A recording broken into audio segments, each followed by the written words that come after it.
자, 안녕하세요. 에이트입니다. 여러분, 최근에 아이폰 13이 출시가 되었죠. 제가 첫 번째 언박싱 영상에서도 말씀드렸지만 아이폰 13 시리즈를 직접 손에 잡고 써보기 전까지는 그렇게 많이 변한 것 같지는 않다, 뭐 이런 생각이 들었었는데 막상 하나하나 비교하니까 생각보다 많은 부분에서 레벨업 됐다는 게 느껴지더라고요. 아마 지금 아이폰 13을 받아서 써보는 분들은 많은 공감을 하실 텐데, 오늘은 그 중에서 특히 카메라가 어떻게 발전했는지 아이폰 12 프로랑 아이폰 13 프로 이 두 가지를 비교하면서 보여드릴 거예요. 또 그러면서 아이폰 13과 함께 묶었으면 좋은 서비스를 소개해 드리려고 하는데요. 바로 U 플러스의 레벨업 패키지인데, 요즘에 프리미엄 단말을 쓰시면 5G 데이터 무제한 요금제 이런 걸 많이 사용하시잖아요. 그런 요금제가 보통 8만원 막 이렇게 넘어가는데, 요 정도만 되면은 거의 U 플러스에서 VIP를 보통 받잖아요. 그런 분들이 챙겨가기 좋은 서비스들입니다. 조금 이따가 자세하게 말씀드리고, 먼저 카메라 비교부터 바로 갈게요. 그럼 바로 갈게요.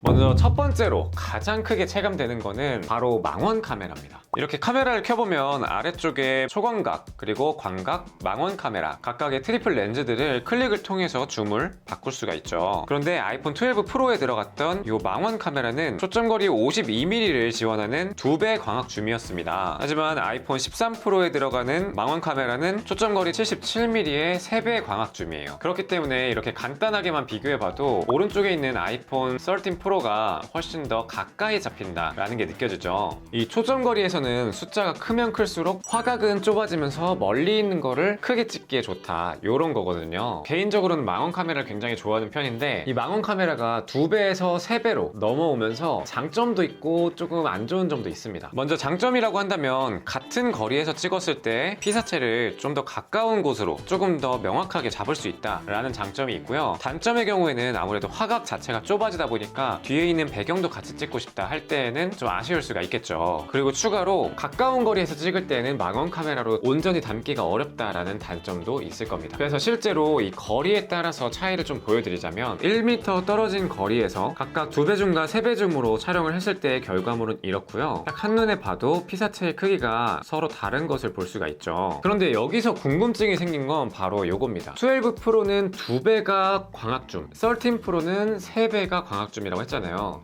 그렇다면 같은 초점 거리를 가질 때는 어느 정도의 차이가 있을지가 궁금해졌어요. 그래서 각각 초점거리 77mm, 그러니까 3배 줌이 되겠죠. 3배 줌으로 했을 때는 이러한 결과물의 차이가 났어요. 먼저 크기의 경우에는 당연히 화각이 같으니까 똑같이 나왔는데, 이때 줌을 당겨서 각각의 글씨를 한번 비교를 해보면 확실히 광학줌인 아이폰 13 프로의 결과물이 더 좋다는 걸 느낄 수가 있습니다. 여기서 광학줌과 디지털 줌의 차이가 나오는데요. 광학줌이라는 거는 렌즈에 빛이 들어오는 그 굴절을 이용해서 줌을 당기는 걸 의미하고, 디지털 줌이라는 거는 일정 부분을 강제로 확대해 버리는 겁니다. 그렇기 때문에 사진의 퀄리티가 낮아질 수밖에 없어요. 이번엔 반대로 2배 광학 줌을 지원하는 아이폰 12 프로에 맞춰서 아이폰 13 프로의 줌을 바꿔봤습니다. 쉽게 말해서 이 줌을 이 2배짜리로 애매하게 맞췄다는 건데, 이때에는 표준 광각 렌즈로 강제로 디지털 줌을 해서 결과물을 찍을 거예요. 이때에는 왼쪽에 보이는 아이폰 12 프로는 광학 줌, 오른쪽에 있는 거는 디지털 줌이겠죠. 이때에도 마찬가지로 결과물은 크기는 동일하지만 줌을 했을 때 그 차이는 분명했습니다. 이렇게 글씨를 확대해 보면은 왼쪽에 보이는 아이폰 12 프로의 결과물이 훨씬 더 좋은 것을 볼 수가 있죠. 오른쪽에 보이는 13 프로의 디지털 줌은 어쩔 수 없이 화질이 좀 깨지게 나옵니다. 이걸로 알 수 있는 거는 역시나 광학 줌을 디지털 줌이 따라갈 수는 없다, 이런 점이 있겠네요. 자, 그리고 다음으로 카메라에서 살펴볼 거는 바로 접사 모드가 추가가 되었다는 거예요. 접사라고 한다면 말 그대로 정말 가까운 곳에서 사진을 찍을 수 있게 만든다 라는 건데, 이렇게 화면을 볼 때 왼쪽에 있는 아이폰 12 프로의 경우에는 어느 정도 가까이 오니까 초점을 잡지를 못하죠. 그런데 오른쪽에 있는 아이폰 13 프로로 가면은 정말 가까이에서도 초점을 전부 다 잡는 걸 볼 수가 있습니다. 그런데 이때 구동되는 방식이 조금 특이해요. 아무래도 초광각 렌즈를 사용해서 초점을 잡을 텐데, 그러다 보니까 순간적으로 피사체가 들어오면은 갑자기 카메라가 바뀌어 버립니다. 다시 한번 보여드리자면은 일정 구간 이상 가까워지니까 렌즈가 갑자기 바뀐 것을 볼 수가 있을 거예요. 살짝 밝기도 바뀌어지는 것 같기도 하고 카메라가 상을 잡는 위치 자체가 조금은 바뀌었죠. 그래서 실제로 촬영되는 모습을 보면은 가까이에 있는 거의 모공까지도 잡아내는 모습을 보여줍니다. 아이폰 13 프로는 이렇게 모공까지 다 잡아주는데 같은 위치로 갔을 때 아이폰 12 프로는 아예 초점 자체를 잡지를 못하고 있죠. 어느 정도 거리가 떨어져야만 초점을 잡을 수가 있습니다. 같은 위치로 왔을 때는 13 프로는 당연히 여유롭게 잡고요. 훨씬 더 가까이 가도 정말 잘 잡아내네요. 물론 갤럭시 핸드폰에서도 있는 기능이긴 하지만 보통은 약간 중보급기 라인에서 접사 렌즈를 따로 탑재를 해가지고 접사 모드를 구현하는 경우가 많았는데 이번에 아이폰 13 프로에서는 이 접사 모드를 정말 잘 구현한 것 같습니다. 그 다음에 또 살펴볼 거는 이번 아이폰 13으로 오면서 뭔가 개선된 점이 있을까 좀 찾아봤는데 아이폰이 고질적으로 갖고 있던 문제가 있죠. 바로 플레어 현상 또는 고스트 현상이라고 부르는 현상인데 요거는 내가 어두운 곳에서 부분적으로 밝은 광원을 찍었을 때 후면 카메라에 있는 글래스에서 의도하지 않은 빛 굴절이 일어나면서 카메라 결과물에 담기는 현상입니다. 그런데 이번에 결과물을 확인하니까 여전히 동일한 현상이 있더라고요. 지금 요거는 부분적인 광원이 아니라 좀 퍼져 있는 광원이라서 비교적 덜한 모습을 볼 수 있는데 만약 간판 같은 거 주변에서 사진을 찍는다 이러면은 훨씬 더 심하게 나올 거예요. 그런데 물론 이 현상은 아이폰에만 있는 현상은 아닙니다. 갤럭시에서도 여전히 나타나는 현상인데 유독 아이폰에서는 조금 더 심한 경향을 보이더라고요.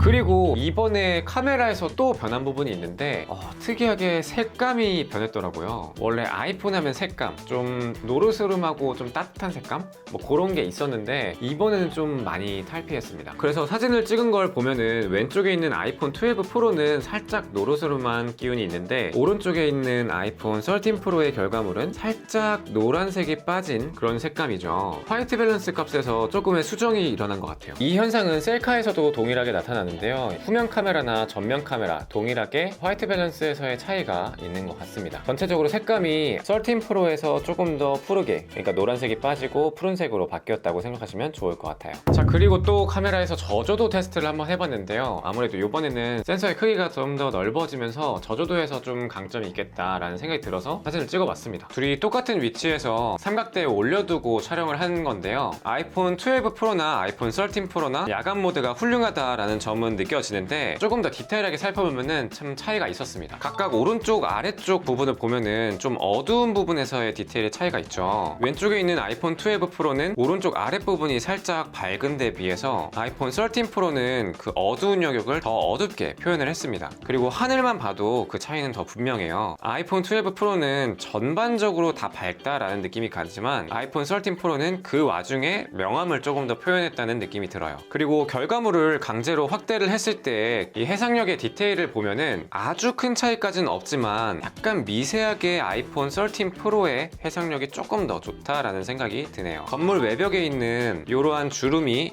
12 프로에서는 잘 안 보이는데 아이폰 13 프로에서는 조금 더 보이죠. 그런데 아주 유의미한 차이까지는 아니라고 생각이 듭니다. 그리고 이거는 사진에 따라서 조금씩은 다르게 나왔어요. 비슷하게 어두운 상황에서 똑같이 찍은 사진인데 이번에는 아이폰 12 프로의 결과물이 조금 더 선명하게 나오죠. 그래서 생각보다 저조도에서는 이 명암 차이를 제외하고는 그렇게 유의미한 차이까지는 없다라는 생각이 저는 듭니다. 자, 이렇게 카메라 성능을 좀 비교를 해봤는데 확실히 좀 비슷한 부분도 있었고 많이 발전한 부분도 있는 것 같아요. 특히 개인적으로는 이 망원 카메라가 조금 더 망원다워졌다라는 점이 좀 마음에 들고 거기다가 접사 모드가 자연스럽게 이동이 된다는 점이 굉장히 마음에 들었습니다. 이번 13 프로에서는 이 뒤에 있는 카메라 섬이 12 프로보다 훨씬 더 커지다 보니까 디자인적으로는 좀 아쉽다라는 생각이 들지만 확실히 성능이나 기능적으로는 많이 발전을 시킨 게 맞는 것 같아요. 자, 그리고 이렇게 레벨업된 아이폰 13 시리즈와 같이 사용하면 좋은 서비스를 소개해 드릴 건데요. LG U 플러스에서 레벨업 패키지를 만나볼 수 있는 건데요. 광고 맞습니다만 보시는 분들 중에서 굉장히 도움될 만한 내용도 있을 것 같아서 소개를 해드려요. 먼저 첫 번째로는 이름부터 좀 독특한 U 플러스 맘대로 폰 교체라는 서비스인데요. 보급형 모델을 레벨업해서 프리미엄 모델로 바꿀 수 있는 그런 서비스라고 합니다. 저는 사실 이런 서비스라고 하면은 단말기 반납하면서 값을 것은 값대로 못 받고 여러 가지 제약 조건이 많다 이런 인식이 있는데 U 플러스 맘대로 폰 교체는 생각보다 메리트 있는 서비스더라고요. 이름 그대로 동일 세대, 동일 출고가 내에서 내 마음대로 폰 교체를 할 수가 있습니다. 예를 들어서 아이폰 13 미니 뭐 512기가를 구입했다라고 칠게요. 그런데 이걸 막상 손에 쥐어보니까 생각보다 작아서 불편하다 이런 게 있을 수가 있잖아요. 그럼 굉장히 처리하기 곤란할 텐데 뭐 예를 들어서 중고 처리해야 되고 또 다시 새 기기 구매해야 되고 그냥 참고 사용하자니 좀 불편하고 이런 게 있잖아요. 그런데 이럴 때 그냥 아이폰 13 프로 128기가 이걸로 그냥 그대로 넘어갈 수가 있는 거예요. 그리고 심지어 이게 U 플러스 자체의 서비스다 보니까 제조사 이런 거는 관계가 없습니다. 그래서 잠깐 아이폰 찍먹하고 다시 갤럭시로 넘어와도 상관없는 거예요. 여기서 좀 재밌었던 게 뭐 파손이나 아니면 뭐 기기 결함 이런 것 때문에 교체하는 거는 당연하고 여기서 그냥 단순 변심 그냥 말 그대로 그냥 바꾸는 것도 가능합니다. 요즘에는 스마트폰 보험을 가입해서 문제가 생기면 바꾸는 분들도 꽤나 많으신 걸로 알고 있는데 이런 자유롭게 바꿀 수 있다는 측면에서는 자유도가 더 높은 것 같아요. 물론 제약사항이 완전히 없는 건 아니더라고요. 2년에 최대 2회까지만 가능하고 기존 스마트폰은 당연히 반납을 해야 되고요. 그리고 월 이용료랑 교체 수수료까지 들어갑니다. 그런데 만약에 매년 스마트폰을 바꾸시는 분들이나 아니면 좀 자주 교체를 원하시는 분들 이런 분들에게는 그냥 월 이용료랑 수수료를 감안하더라도 직접 발품을 팔아서 교체를 하는 노력이랑 비교를 하면은 나쁘지 않다라는 생각이 듭니다. 발품을 파는데도 시간이 좀 걸리고 거기다가 우리는 타이밍까지 또 봐야 되잖아요. 또 오늘 내일이 좀 다르다 보니까. 그런데 이거는 내가 원할 때 바꿀 수 있고 가격적으로도 나쁘지 않은 것 같아요. 기변증이 있는 테크충인 저에게는 이번 레벨업 패키지 중에서 가장 마음에 드는 혜택이었어요. 자, 그리고 두 번째로 괜찮다고 소개해드리고 싶은 서비스는 바로 구독콕이라는 서비스입니다. 이거는 실생활에서 자주 사용하는 스토어나 뭐 밀리의 서재 같은 구독 서비스들 있잖아요. 이런 거를 지원해주는 거예요. 한 달에 9,000원 정도의 구독비 혜택을 주는 건데 여러분들이 자주 사용하는 서비스가 있다 그래서 요 안에서 선택을 할 수 있다 하면은 굉장히 좋은 것 같습니다. 다만 이게 VIP 이상 등급에서만 적용이 가능하기 때문에 고요금제를 사용해야 한다라는 제약 조건이 있어요. 그래서 고요금제가 필요하지 않은 분들에게는 그렇게 권하고 싶진 않아요. 하지만 어차피 고요금제를 사용하면서 뭐 데이터 쉐어링 혜택도 받고 또 다른 멤버십 혜택도 같이 받으면서 이런 것까지 누릴 수 있는 분이다 라고 한다면 꼭 알아가셔서 U 플러스 혜택을 받아가시는 걸 추천드릴게요. 이외에도 에어팟 할부금 전액 할인이나 U 플러스 투게더 결합 이런 것 같은 다른 레벨업 패키지도 있는데요. 자세한 사항은 이 더보기란에 있는 URL에 들어가서 확인하시면 좋을 것 같습니다. 자, 오늘은 아이폰 13 프로의 카메라 성능과 기능 위주로 소개를 해드리면서 최신 스마트폰과 함께 쓰면 좋은 서비스까지도 같이 소개를 해드렸어요. 확실히 이번 아이폰 13 시리즈들이 굉장히 인기가 많았잖아요. 그래서 이 기회를 놓치지 않으려고 하는 건지 U 플러스에서 제조사 관계없이 이런 서비스를 제공하는 걸 보니까 좀 공격적으로 나온다라는 느낌이 좀 드네요. 오늘 소개해드린 내용 중에서 좀 뽑아가실 거 있는 분들은 꼭 뽑아가셨으면 좋겠습니다. 자, 이번 영상은 여기까지고요. 제 영상이 도움이 되셨거나 에이트를 더 보고 싶다 하시는 분들은 좋아요와 구독 부탁드립니다. 감사합니다.